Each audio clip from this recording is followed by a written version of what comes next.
माँ, मैं स्कूल जा रहा हूँ। बेटा, तुमने अपना खाना लिया कि नहीं? हाँ माँ।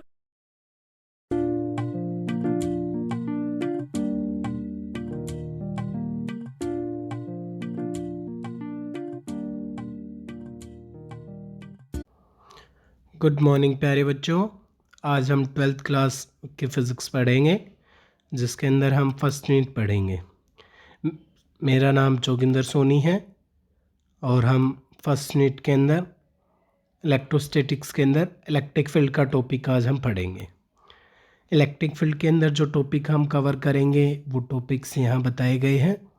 सबसे पहले इलेक्ट्रिक फील्ड पढ़ेंगे, उसके बाद इलेक्ट्रिक फील्ड इंटेंसिटी पढ़ेंगे, उसके बाद एक पॉइंट चार्ज की वजह से इलेक्ट्रिक फील्ड इंटेंसिटी निकालेंगे, उसके बाद सुपरपोजिशन प्रिंसिपल क्या होता है वो पढ़ेंगे, उसके बाद electric lines of force draw करेंगे अलग अलग सिस्टम्स की वजह से, जैसे पॉइंट चार्ज की वजह से, डाइपोल की वजह से, दो इक्वल चार्जेस की वजह से और यूनिफॉर्म इलेक्ट्रिक फील्ड।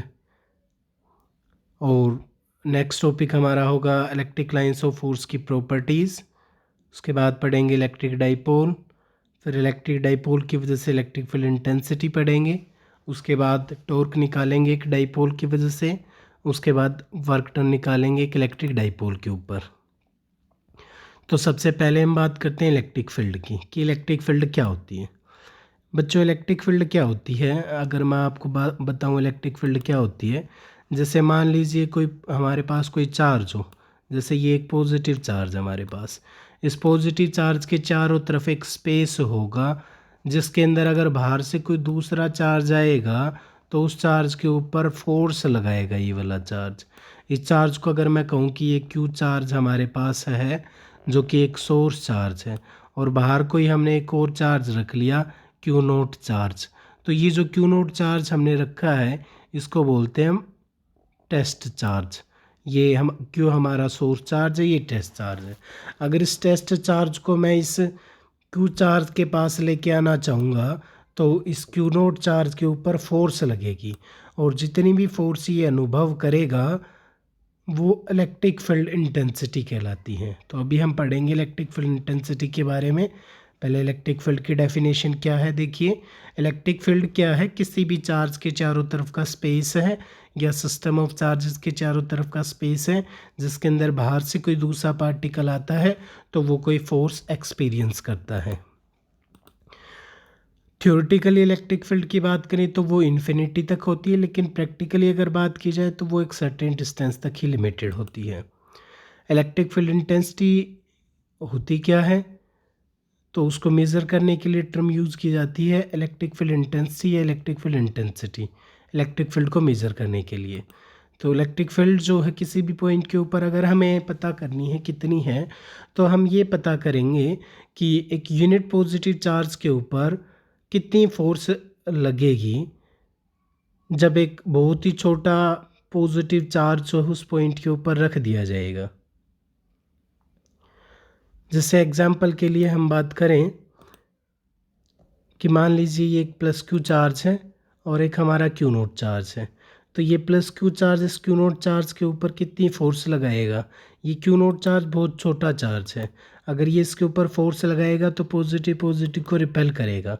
इसी तरह नेगेटिव चार्ज की बात करें तो नेगेटिव चार्ज पॉजिटिव चार्ज को अट्रैक्ट करेगा, तो ये फोर्स अंदर की तरफ है।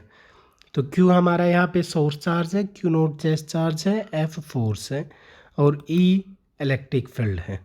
इलेक्ट्रिक फील्ड के लिए अगर हम रिप्रेजेंट करें फॉर्मूला, तो इलेक्ट्रिक फील्ड इक्वल होती है limit delta q tends to zero force by delta q. एक बार सीबीएसई में क्वेश्चन पूछा गया था कि ये जो लिखा गया है यहाँ पर limit delta q nought tends to zero, इसका सिग्निफिकेंस क्या है।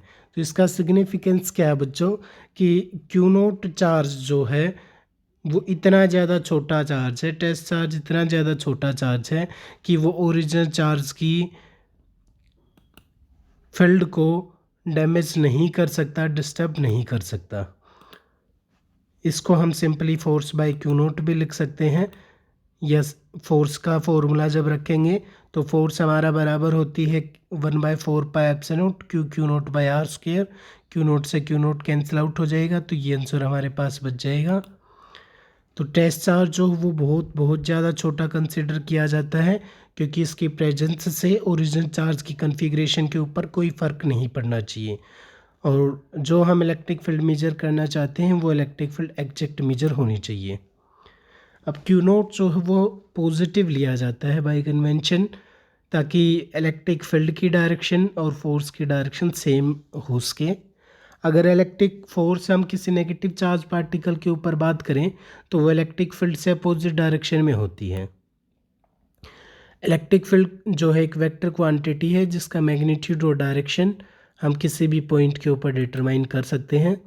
एसआई यूनिट जो है इलेक्ट्रिक फील्ड की, अगर एसआई यूनिट अगर हम इलेक्ट्रिक फील्ड की निकालना चाहे क्या होगी, तो इलेक्ट्रिक फील्ड का फॉर्मूला हमारे पास हमने पढ़ लिया कि इलेक्ट्रिक फील्ड ई बराबर है फोर्स बाय चार्ज के। एक बार मैं लिख के दिखाता हूँ आपको। इलेक्ट्रिक फील्ड बराबर है फोर्स बाय चार्ज के। तो फोर्स की यूनिट हमारी क्या होती है, न्यूटन होती है, और चार्ज की यूनिट क्या होती है हमारी, कूलम होती है। तो न्यूटन कूलम इनवर्स जो है हमारी यूनिट बन जाएगी इलेक्ट्रिक फील्ड की। अब नेक्स्ट बात करते हैं, एक पॉइंट चार्ज की वजह से इलेक्ट्रिक फील्ड हमें निकालनी है, तो पॉइंट चार्ज की वजह से इलेक्ट्रिक फील्ड कितनी आएगी। तो पॉइंट चार्ज का सिस्टम कंसिडर करते हैं। ये 3 XYZ एक्सिस हैं। ओरिजिन के ऊपर एक प्लस क्यू चार्ज हमने रखा।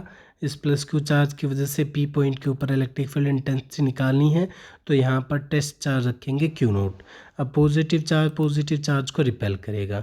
इनके बीच का डिस्टेंस आर वेक्टर से रिप्रेजेंट कर लेते हैं।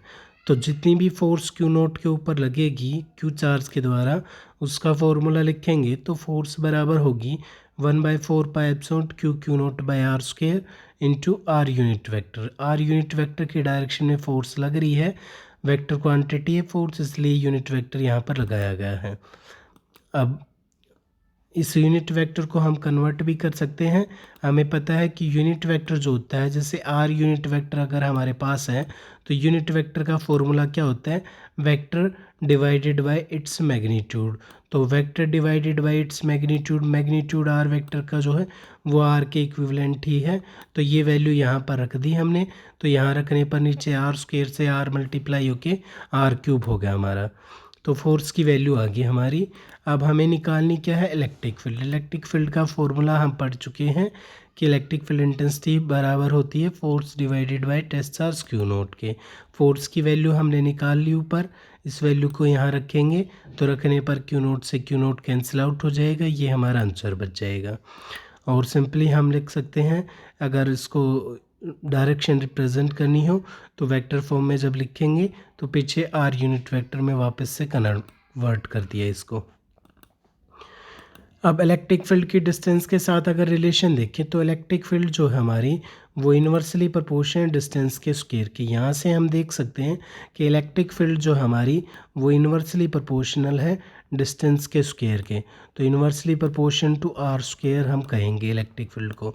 अब electric field inversely proportion r square के, तो इन्वर्सली प्रोपोर्शन का ग्राफ जब बनाते हैं तो ग्राफ कैसा बनता है बच्चों, कर्व टाइप में ग्राफ बनता है। जैसे ये ग्राफ बना दिया हमने, तो ये इलेक्ट्रिक फील्ड और डिस्टेंस के बीच में ग्राफ है हमारा। अब इलेक्ट्रिक फील्ड जो होती है किसी भी पॉइंट चार्ज की वजह से उसके अंदर एक स्फेरिकल सिमेट्री होती है। अगर क्यू की वैल्यू 0 से बड़ी हो तो जो फील्ड होगी वो रेडियली आउटवर्ड होगी, मतलब बाहर की तरफ होगी। और अगर क्यू की वैल्यू 0 से छोटी है, मतलब नेगेटिव चार्ज है, तो वो रेडियली इनवर्ड होगी।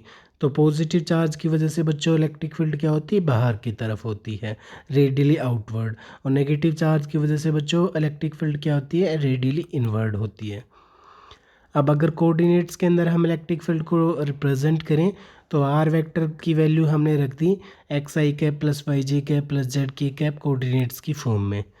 अब बात करते हैं सुपरपोजिशन प्रिंसिपल की। सुपरपोजिशन प्रिंसिपल क्या कहता है कि अगर हमें ये निकालना हो कि किसी भी एक चार्ज के द्वारा कितनी फोर्स अनुभव की गई, कितनी फोर्स एक्सपीरियंस की गई बाकी चार्जेस की वजह से, तो हमें क्या करना पड़ेगा कि उन सब चार्जेस की वजह से जितनी फोर्स उस एक चार्ज के ऊपर लगी है उनका वेक्टर सम करना पड़ेगा।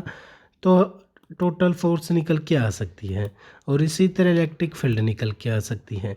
जैसे एग्जांपल के लिए हम एक सिचुएशन कंसिडर करते हैं कि हमारे पास जो ही एक कम्बिनेशन ऑफ चार्जेस है, Q1 चार्ज है, Q2, Q3, Q4, Q5।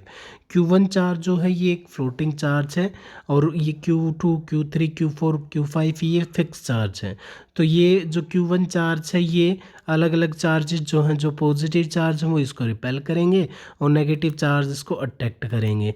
तो Q2 चार्ज जैसे इसको रिपेल कर रहा है, Q3 चार्ज इसको अट्रैक्ट कर रहा है, इसी तरह Q4 चार्ज इसको रिपेल कर रहा है, Q5 चार्ज इसको अट्रैक्ट कर रहा है। तो नेट फोर्स अगर हमें इसकी निकालनी है तो ये जितनी भी फोर्सेस हैं इन सब फोर्सेस का रिजल्टेंट निकालना पड़ेगा हमें, जो कि वेक्टर सम होगा। तो हम क्या लिखेंगे कि जो नेट फोर्स होगी फर्स्ट चार्ज के ऊपर वो इन सब चार्जेस की वजह से लगी हुई फोर्सेस का वेक्टर सम होगी।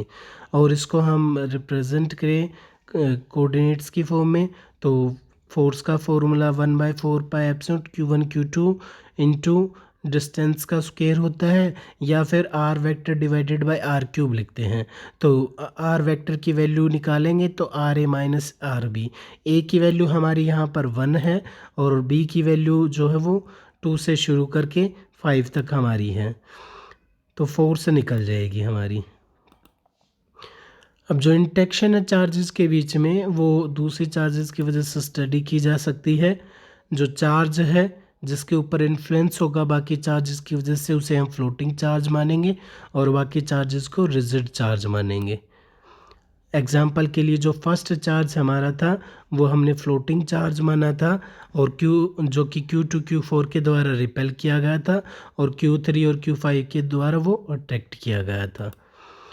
जो इंटरेक्शन है इन चार्जेस के बीच में वो जैसे सेकंड और थर्ड चार्ज के बीच में second fourth, second fifth, third और फोर्थ, थर्ड और फिफ्थ, फोर्थ और अलग जो चार्जेस हैं उन चार्जेस के बीच की फोर्स को इग्नोर कर दिया जाएगा।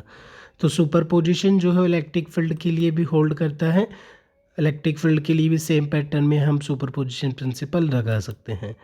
बात करते हैं इलेक्ट्रिक लाइंस ऑफ फोर्स की। इलेक्ट्रिक लाइंस ऑफ फोर्स क्या हैं?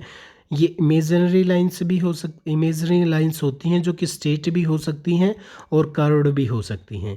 ये ऐसी लाइन है जिनके अलोंग कोई भी positive charge, unit positive charge move करेगा अगर उसे ऐसा करने के लिए फ्री छोड़ दिया जाए। तो electric lines of force physically exist नहीं करती, ये इमेजिनरी लाइन है, लेकिन ये एक रियल सिचुएशन को रिप्रेजेंट करती हैं। अब इलेक्ट्रिक लाइंस ऑफ फोर्स के लिए अगर हम बात करें तो ये स्ट्रेट लाइन भी हो सकती हैं और ये कर्व्ड लाइन भी हो सकती हैं, दोनों ही तरह की हो सकती हैं। किसी भी पॉइंट पे अगर हम बात करें तो यहाँ पे ये इलेक्ट्रिक फील्ड की डायरेक्शन है, यहाँ इस पॉइंट पे बात करें तो इस कर्व के ऊपर टेंजेंट खींच देंगे, इलेक्ट्रिक फील्ड की डायरेक्शन पता चल जाएगी। Electric lines of force point charges की वजह से अगर हम बात करें, इलेक्ट्रिक लाइंस ऑफ फोर्स जो है एक पॉइंट चार्ज की वजह से अगर हम बात करें तो पॉइंट चार्ज पॉजिटिव चार्ज भी हो सकता है, मतलब Q ग्रेटर देन 0। अगर पॉजिटिव चार्ज अगर है तो इलेक्ट्रिक फील्ड लाइंस जो हैं वो रेडियली आउटवर्ड होंगी। अगर पॉजिटिव चार्ज की जगह नेगेटिव चार्ज लिया जाए तो नेगेटिव चार्ज मतलब Q जो है लेस देन 0 है, तो इलेक्ट्रिक फील्ड लाइंस जो स्ट्रेट लाइंस तो होंगी लेकिन रेडियली इनवर्ड होंगी। इनको सिंपल वे में भी हम रिप्रेजेंट कर सकते हैं। सिंपल वे में रिप्रेजेंट करने का ये हमारा तरीका है कि स्ट्रेट लाइंस खींच देंगे, उनके ऊपर एरो लगा देंगे। इसी तरह नेगेटिव चार्ज के लिए भी सिंपल हम रिप्रेजेंट कर सकते हैं। अब जो साइज़ है एरो का वो रिप्रेजेंट करता है इलेक्ट्रिक फील्ड के स्ट्रेंथ को। जितनी ज़्यादा एरो हम लगाएंगे मतलब इतनी ज़्यादा इलेक्ट्रिक फील्ड जो है वो स्ट्रॉन्ग है। अब बात करते हैं कि डाइपोल की वजह से इलेक्ट्रिक फील्ड के पैटर्न को। डाइपोल की वजह से जब हम बात करेंगे इलेक्ट्रिक फील्ड के पैटर्न की, तो डाइपोल क्या होता है? एक सिस्टम होता है दो इक्वल और अपोजिट चार्जेस का। तो एक प्लस क्यू चार्ज, एक minus Q charge, separated by a small distance, एक थोड़े से डिस्टेंस से सेपरेटेड है।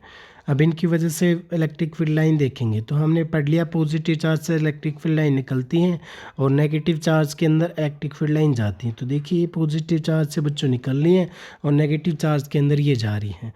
तो पॉजिटिव चार्ज से नेगेटिव चार्ज की तरफ इलेक्ट्रिक फील्ड लाइन का डायग्राम ये रिप्रेजेंट कर रखा है।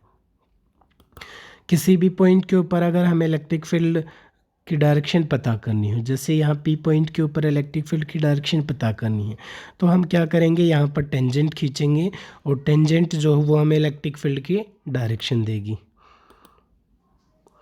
जो इलेक्ट्रिक लाइंस ऑफ फोर्स हैं वो जैसे जैसे लेंथ बढ़ती जाती है तो कॉन्ट्रैक्शन जो है उनके बीच का वो कम होता चला जाता है, और अनलाइक चार्ज जैसे लेंथ के अकॉर्डिंग अगर हम बात करें, यहाँ पर लेंथ वाइज जो है ये इसके पास, चार्ज के पास मतलब अगर हैं इलेक्ट्रिक फील्ड लाइन तो वो क्लोज हैं, और चार्ज के दूर अगर वो हैं तो वो दूर दूर हैं।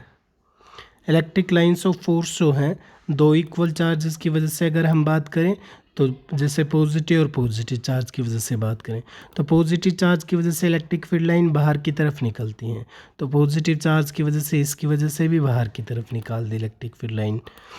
ये एन पॉइंट दिखाया गया है कि यहाँ पे एन पॉइंट का मतलब है न्यूट्रल पॉइंट।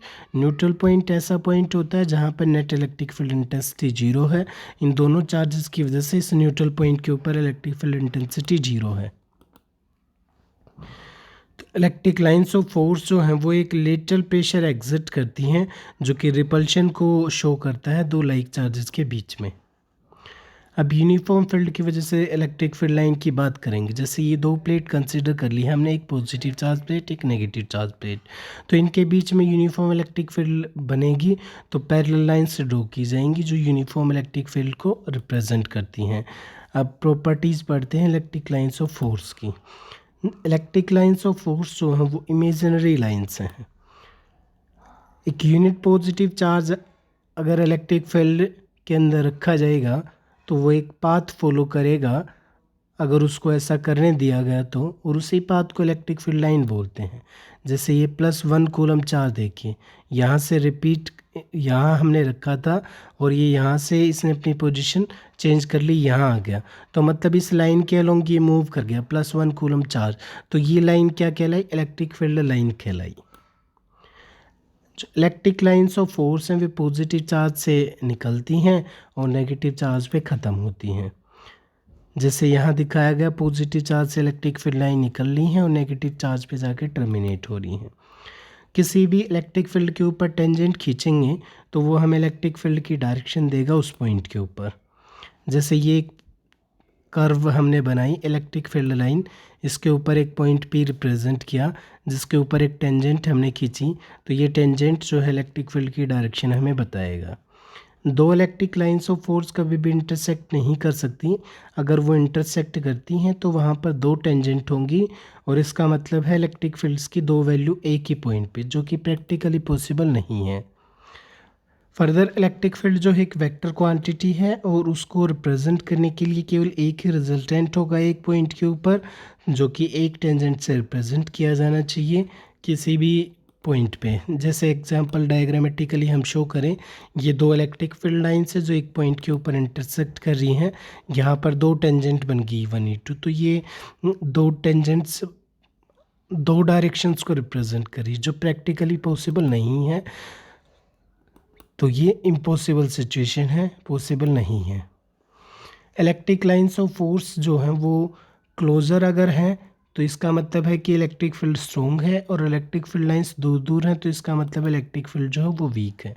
जैसे चार्ज के पास अगर हम बात करें तो इलेक्ट्रिक फील्ड लाइंस जो हैं वो क्लोज होती हैं, और चार्ज से दूर जाते जाएँ तो इलेक्ट्रिक फील्ड लाइंस जो हैं वो दूर दूर होती जाती हैं, तो इलेक्ट्रिक फील्ड इंटेंसिटी वीक होती चली जाती है।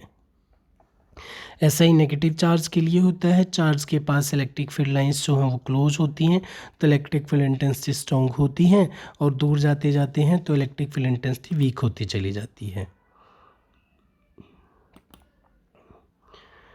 दूसरा एक बात और आप देखेंगे कि ये कैपिटल Q की वजह से जो इलेक्ट्रिक फील्ड के लाइंस शो कर रखी हैं ये क्वांटिटी में ज़्यादा है as compare to small q की वजह से जो शो कर रखी हैं, तो इसका मतलब ये चार्ज भी बड़ा है। जितना ज़्यादा बड़ा चार्ज होगा उतनी ज़्यादा इलेक्ट्रिक फील्ड लाइंस होंगी, जितना छोटा चार्ज होगा उतनी कम इलेक्ट्रिक फील्ड लाइंस होगी। नेक्स्ट पॉइंट है, इलेक्ट्रिक लाइंस ऑफ फोर्स जो होती हैं वो किसी भी कंडक्टर की सरफेस के परपेंडिकुलर होती हैं, चाहे वो सरफेस पॉजिटिव हो या नेगेटिव हो। अगर पॉजिटिव है तो इलेक्ट्रिक लाइंस ऑफ फोर्स की डायरेक्शन आउटवर्ड होगी, अगर नेगेटिव होगा तो इनवर्ड होगी। जैसे ये पॉजिटिवली चार्ज प्लेट हमने देखी तो इलेक्ट्रिक फील्ड लाइंस बाहर की तरफ होंगी लेकिन परपेंडिकुलर होंगी। इसी तरह और एग्जांपल अगर हम देखें तो इसके ऊपर अलग अलग पॉइंट्स के ऊपर देखेंगे तो पॉजिटिव चार्ज की वजह से इलेक्ट्रिक फील्ड बाहर तो होगी लेकिन परपेंडिकुलर होंगी।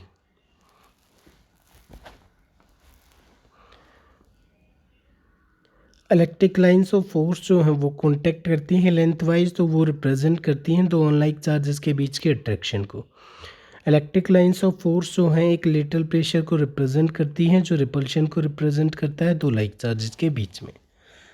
जो नंबर ऑफ इलेक्ट्रिक लाइंस हैं पर यूनिट एरिया वो परपेंडिकुलर होंगी और डायरेक्टली प्रोपोर्शनल होगी magnitude of the electric field intensity के उस रीजन के अंदर।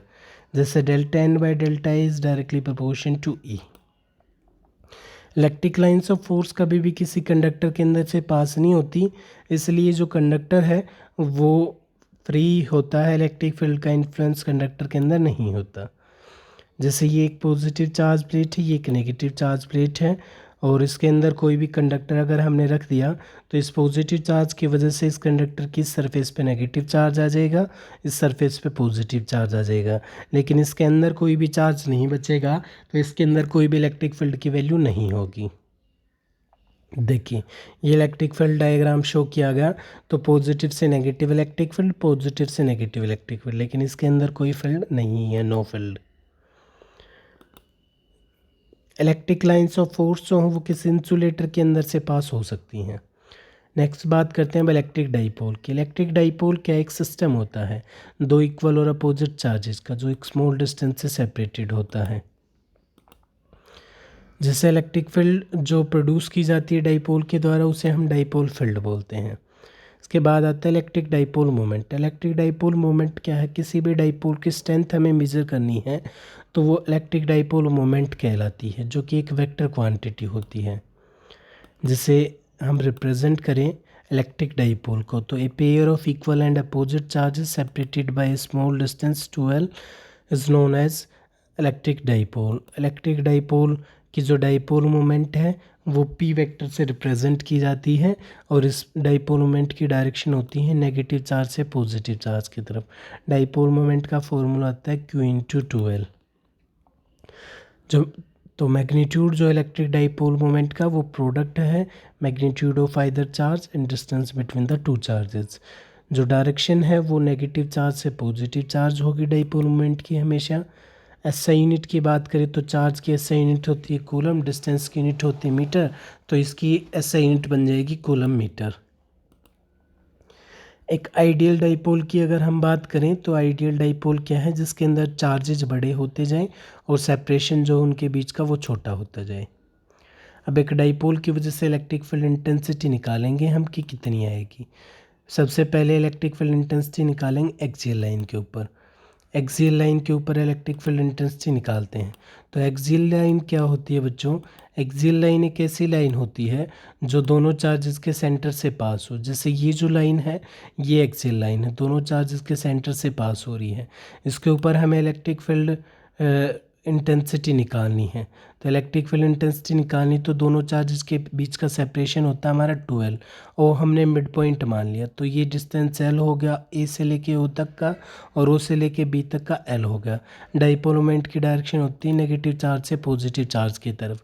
अब मान ली इस एक्सियल लाइन के ऊपर कोई पॉइंट पी मान लिया हमने जहाँ हमें नेट इलेक्ट्रिक फील्ड इंटेंसिटी निकालनी है तो पी पॉइंट से सेंटर तक का डिस्टेंस एक्स मान लिया। तो हम नेगेटिव चार्ज से लेके पॉजिटिव चार्ज तक का डिस्टेंस देखेंगे और पॉजिटिव चार्ज से लेके नेगेटिव चार्ज तक का डिस्टेंस हमें पता होना चाहिए। अब पॉजिटिव चार्ज की वजह से इलेक्ट्रिक फील्ड होती है बाहर की तरफ, तो पॉजिटिव चार्ज की वजह से electric field E B represent की गई आउटवर्ड और नेगेटिव चार्ज की वजह से इलेक्ट्रिक फील्ड रिप्रेजेंट की गई अंदर की तरफ, तो ई ए लिख दिया गया है। नेट इलेक्ट्रिक फील्ड इंटेंसिटी की बात करेंगे तो नेट इलेक्ट्रिक फील्ड इंटेंसिटी हुई हमारी ई बी माइनस ई ए। जो पॉजिटिव एक्स एक्सिस के अलोंग है उसको पॉजिटिव लिया जाए और नेगेटिव एक्स एक्सिस के अलोंग है उसको नेगेटिव लिया जाए। तो इलेक्ट्रिक फील्ड जो है वो वेक्टर सम होती है दो वेक्टर क्वांटिटीज़ का, रिजल्टेंट निकालने के लिए अब ये दोनों अपोजिट हैं और कोलिनियर हैं, तो इस प्रकार जो नेट इलेक्ट्रिक फील्ड होगी वो का मैग्नीट्यूड होगा ई बी माइनस ई ए। अब ई ए की वैल्यू निकालते हैं। तो इलेक्ट्रिक फील्ड का फॉर्मूला क्या होता है, 1/4πε0 क्यू बाय डिस्टेंस का स्क्वायर। तो इलेक्ट्रिक फील्ड की बात करें, ई ए की बात करते हैं। तो ई ए की अगर हम बात करें तो इस ए पॉइंट के ऊपर जो चार्ज रखा है उसकी वजह से पी पॉइंट पे इलेक्ट्रिक फील्ड निकाल रहे हैं। तो इस नेगेटिव चार्ज से लेके पी पॉइंट तक के डिस्टेंस की अगर मैं बात करूं तो डिस्टेंस हमारा पी पॉइंट तक का डिस्टेंस क्या होगा, यहाँ से लेके और यहाँ तक का डिस्टेंस अगर हमें निकालना है तो x के अंदर अगर l प्लस कर दिया जाए तो हमारा ये डिस्टेंस निकल जाएगा x प्लस एल। तो x प्लस एल डिस्टेंस हम लेंगे। और इसी तरह हम जब बात करेंगे इस पॉजिटिव चार्ज से लेके और पी पॉइंट तक के डिस्टेंस की, तो ये डिस्टेंस हमारा क्या होगा, x के अंदर से l माइनस कर दिया जाए तो ये डिस्टेंस हमारा बन जाएगा x माइनस एल।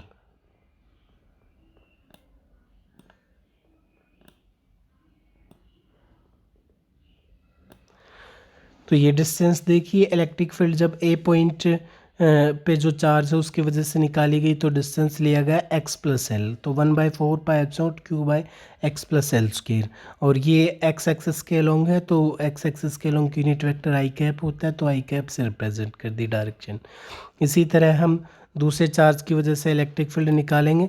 दूसरे चार्ज की वजह से इलेक्ट्रिक फील्ड ई बी के लिए हमने डिस्टेंस देख लिया था कि x माइनस एल था, तो 1/4πε0 Q by X minus L का स्क्वायर इंटू आई कैप, ये electric field. Net electric field निकालनी तो ये दोनों वैल्यूज यहाँ पुट कर देंगे।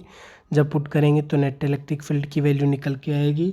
अब इसको सिंप्लीफाई करेंगे। सिंप्लीफाई करने के लिए क्यू को कॉमन निकाल लिया जाएगा और क्यू को कॉमन निकालने के बाद एलसीएम लेके सोल्व करेंगे तो हमारे पास ये टर्म्स आ जाएंगी। अब Q इंटू 12 हमने पढ़ लिया था, डाइपोल मोमेंट होता है, तो इस Q इंटू 12 की जगह पे हम P रख देंगे। तो 1/4πε0 2px upon x square minus L square का स्क्वायर बन जाएगा। अब नेट इलेक्ट्रिक फील्ड जो है वो एक्स एक्सिस के अलोंग है, तो आई कैप से यूनिट वेक्टर से डायरेक्शन रिप्रेजेंट कर दी। अगर एल की वैल्यू बहुत बहुत बड़ी होगी एक्स से, एल की वैल्यू बहुत बहुत छोटी होगी एक्स से, मतलब जो डाइपोल है वो बहुत छोटा है और पॉइंट पी जो है वो काफ़ी दूर है, तो हम एल को नेगलेक्ट कर देंगे इसके अंदर से और हमारे पास एल को नेगलेक्ट कर देंगे तो एक्स स्क्वायर की पावर 2 बनेगी, एक्स की पावर 4, ऊपर से एक एक्स कट जाएगा तो एक्स क्यूब बन जाएगी। जो डायरेक्शन इलेक्ट्रिक फील्ड इंटेंसिटी की किसी भी पॉइंट के ऊपर अगर हम बात करें तो वो हमेशा डाइपोल मोमेंट की डायरेक्शन की तरफ ही होती है। तो ये डाइपोल मोमेंट। चलिए बच्चों, अब बात करते हैं इलेक्ट्रिक फील्ड इंटेंसिटी निकालते हैं इक्वेटोरियल लाइन के ऊपर। एक डाइपोल की इक्वेटोरियल लाइन। डाइपोल की इक्वेटोरियल लाइन क्या होती है बच्चों, पहले तो ये पता होना चाहिए। तो ये एक डाइपोल मैंने बना लिया है, एक नेगेटिव चार्ज एक पॉजिटिव चार्ज का सिस्टम है, दो equal and opposite charges separated by a small distance. और जो है ये मिड पॉइंट है, पी जो है डाइपोल मोमेंट है, एल और एल, ए से लेके ओ तक का डिस्टेंस एल है, ओ से लेके बी तक का डिस्टेंस एल है। अब इसकी इक्वेटोरियल लाइन ड्रॉ करूँगा। तो इक्वेटोरियल लाइन क्या होती है, एक ऐसी लाइन जो एक्सियल लाइन के परपेंडिकुलर हो और डाइपोल के मिड पॉइंट से पास हो, ऐसी लाइन को इक्वेटोरियल लाइन बोलते हैं। तो ओ क्यू लाइन जो है वो इक्वेटोरियल लाइन है। अब इस इक्वेटोरियल लाइन का ओ से लेके क्यू तक का डिस्टेंस हमने एक्स मान लिया, तो पाइथागोरस थ्योरम हम यूज़ करें तो ए से लेके क्यू तक का डिस्टेंस बच्चों क्या होगा, under x square plus L square. इसी तरह क्यू से लेके बी तक का डिस्टेंस भी क्या होगा, under x square plus L square, जिसको हम यूज़ करेंगे। अब पॉजिटिव चार्ज और नेगेटिव चार्ज की वजह से इलेक्ट्रिक फील्ड देखते हैं। पहले नेगेटिव चार्ज की वजह से इलेक्ट्रिक फील्ड देखें तो इनवर्ड होती है और पॉजिटिव चार्ज की वजह से इलेक्ट्रिक फील्ड देखें तो बाहर की तरफ होती है। इन दोनों का रिजल्टेंट अगर हमें निकालना है तो parallelogram law of vector addition लगाते हैं। Parallelogram law of vector addition के अकॉर्डिंग जो नेट रिजल्टेंट इलेक्ट्रिक फील्ड है वो क्या होगी, पैरेललोग्राम का डायगोनल होगी और दोनों वेक्टर्स के बीच में होगी। अब ये वाला एंगल थीटा है तो ये वाला एंगल भी थीटा होगा और ऊपर वाला एंगल भी थीटा होगा। अब नेट इलेक्ट्रिक फील्ड इंटेंसिटी हमें निकालनी, तो उसके लिए पहले हमें ए पॉइंट की वजह से जो इलेक्ट्रिक फील्ड है क्यू पॉइंट पे वो चाहिए और बी पॉइंट की वजह से जो इलेक्ट्रिक फील्ड है क्यू पॉइंट पे वो चाहिए। तो electric field intensity, total electric field intensity निकालेंगे तो वेक्टर सम होगी ई ए और ई बी का। अब ई ए और ई बी जो वेक्टर्स हैं, इन दोनों के बीच में 2 थीटा एंगल हमारा। ई ए की वैल्यू लिखेंगे तो 1/4 pi epsilon Q by distance का स्क्वायर। तो डिस्टेंस बच्चों हमने क्या बताया था, ए से क्यू तक का under root x square plus L square.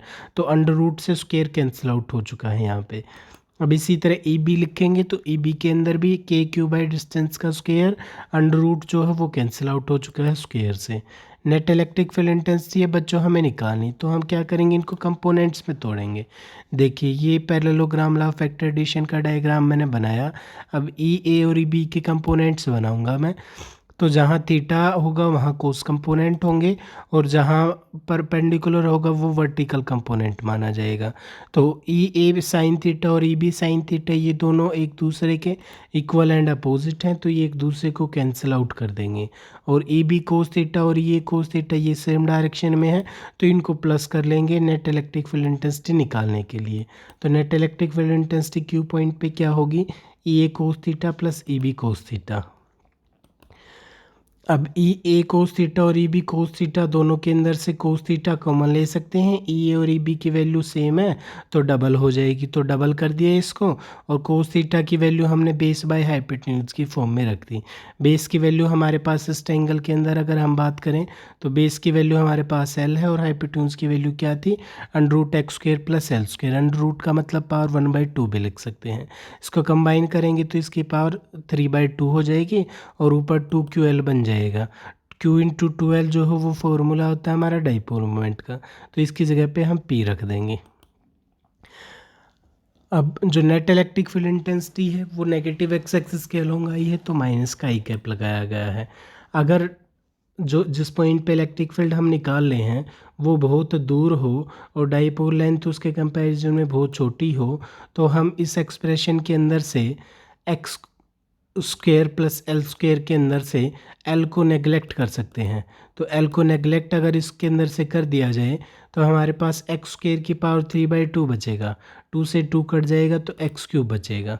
तो जो डायरेक्शन इलेक्ट्रिक फील्ड इंटेंसिटी की किसी भी पॉइंट के ऊपर इक्वेटोरियल लाइन में, वो इलेक्ट्रिक डाइपोल मोमेंट के पैरेलल होती है लेकिन अपोजिट डायरेक्शन में होती है। अगर ऑब्जर्वेशन पॉइंट बहुत बहुत ज़्यादा दूर है तो एक्सियल और इक्वेटोरियल लाइन के बीच में जो एक रिलेशन हमारे पास सेट होती है, रिलेशन क्या है कि एक्सियल लाइन के ऊपर जो इलेक्ट्रिक फील्ड का आंसर आया था बच्चों, इलेक्ट्रिक फील्ड के आंसर में हमारे पास क्या आया था, 2p/4 pi epsilon not x cube.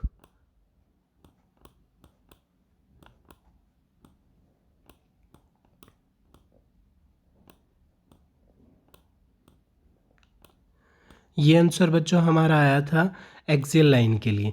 तो इस आंसर के अंदर और इस आंसर के अंदर आप देखेंगे तो इक्वेटोरियल लाइन के ऊपर इलेक्ट्रिक फील्ड हाफ है एक्सियल लाइन के कंपैरिजन में, या ये कह सकते हैं कि एक्सियल लाइन के ऊपर इलेक्ट्रिक फील्ड की वैल्यू डबल होती है इक्वेटोरियल लाइन के कंपैरिजन में। अब आगे बात करते हैं टॉर्क की। टॉर्क निकालते हैं एक इलेक्ट्रिक डाइपोल के ऊपर जब उसे यूनिफॉर्म इलेक्ट्रिक फील्ड में रखा जाए। तो पहले एक डाइपोल बनाते हैं, ये हमारा डाइपोल है -Q और +Q। इस डाइपोल की लेंथ हमने ले ली 2L।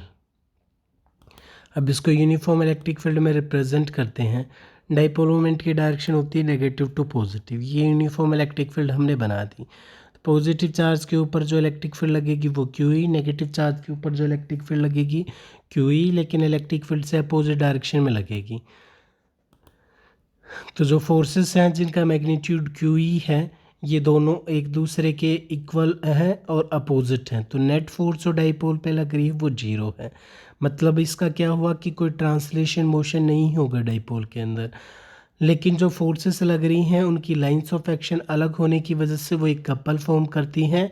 तो कपल फॉर्म करेंगी तो टॉर्क पैदा होगी और डाइपोल रोटेट करना शुरू कर देगा। अब टॉर्क का फॉर्मूला आता है electric force into perpendicular distance. Magnitude of either force हम लेते हैं इनटू परपेंडिकुलर डिस्टेंस। अब मैग्नीट्यूड ऑफ आइदर फोर्स, इन दोनों में से किसी एक फोर्स का मैग्नीट्यूड तो QE लिख लिया, और परपेंडिकुलर डिस्टेंस इस पॉइंट से लेके इस पॉइंट तक का परपेंडिकुलर डिस्टेंस निकालेंगे तो वो हमारे पास आएगा 2L sin थीटा। तो Q इंटू 2L हमारा P के बराबर हो गया, तो टॉर्क की वैल्यू आ गई पी ई साइन थीटा। इसे वेक्टर फॉर्म में लिखेंगे तो साइन थीटा को हटा के हम P क्रॉस E भी लिख सकते हैं। जो डायरेक्शन है टॉर्क की वो P और E जिस प्लेन के अंदर होंगे उसके परपेंडिकुलर होगी। और इसके एसआई यूनिट की बात करें तो एसआई यूनिट टॉर्क की होती है न्यूटन मीटर, इस फॉर्मूले से, फोर्स इनटू परपेंडिकुलर डिस्टेंस से। अब यहाँ पे बात करें तो ये डाइपोल मोमेंट की डायरेक्शन है, ये इलेक्ट्रिक फील्ड की डायरेक्शन थी, इनके बीच में थीटा एंगल था, तो टॉर्क जिस प्लेन के अंदर ये है उसके परपेंडिकुलर होगा। अब बात करते हैं थीटा की। थीटा के अलग अलग केसेस की बात की जाए, थीटा की वैल्यू अगर 0 डिग्री ले ली जाए, मतलब डाइपोल मोमेंट और इलेक्ट्रिक फील्ड एक दूसरे के पैरेलल हैं, तो क्या होगा, थीटा 0 होगा तो यहाँ पर साइन 0 0 हो जाएगा, तो टॉर्क की वैल्यू 0 आएगी। दूसरा केस है थीटा की वैल्यू 90, जब यहाँ थीटा 90 रखेंगे तो साइन 90 1 हो जाएगा, तो टॉर्क पी के बराबर आ जाएगा। थर्ड केस है थीटा 180, थीटा 180 रखेंगे तो साइन 180 0 हो जाएगा, तो भी टॉर्क 0 हो जाएगा। अब बात करते हैं work done on an electric dipole in uniform electric field. Work done की बात करते हैं। जब इलेक्ट्रिक डाइपोल को यूनिफॉर्म इलेक्ट्रिक फील्ड में रख दिया जाए तो उसके ऊपर टॉर्क लगती है, हम निकाल चुके हैं, तो वो इस तरीके से अलाइन करेगा कि वो एक स्टेबल इक्विलिब्रियम में पहुंच जाए।